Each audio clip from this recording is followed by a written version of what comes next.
దేవుడు ఎలాంటి బ్రతుకునన్నా మార్చగలను. నా జీవిత చరిత్ర చెప్పాలంటే చాలా పెద్దది. ఈరోజు ఏమి లేకుండా ఊరకు వచ్చేసాను అనుకుంటా. ఊరక కాదు, తొక్కి నలిగి పాతాళంలోకి వెళ్ళి వచ్చానని చెప్పచ్చు. నేను కావాలంటే మరణాన్ని కళ్ళు ముందు చూసి వచ్చినండి నేను. ఇదిరా అంత ఇంక అయిపోయింది, మనుషుడు అయిపోయాడు, ఇదిగో మరణం, ఆ లైన్ నుండి వచ్చా. అందుకని ఈరోజు భారంతో సేవ చేస్తున్నాను. యవనస్తుల జీవితాన్ని పోగొట్టుకోకూడదు, నాశనం చేసుకోకూడదు, వ్యర్థమైన వాటి కొరకు తిరగకూడదు.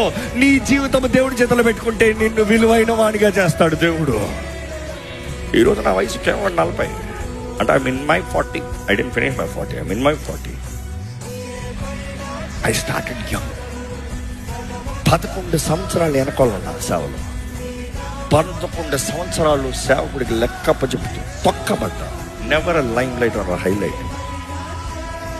కానీ దేవుడు 11 సంవత్సరాల తర్వాత బయటికి తీసుకొచ్చాడు. ఈరోజు అందరూ చూసి ఇంత ఘనంగా ఎలా చేయగలుగుతున్నారు? దేవుని బలిష్టమైన హస్తం కింద అన్ని కొంటే తగిన కాలంలో ఆయనే హెచ్చించువాడు. నమ్మేవారు హల్లెలూయా చెప్తామా?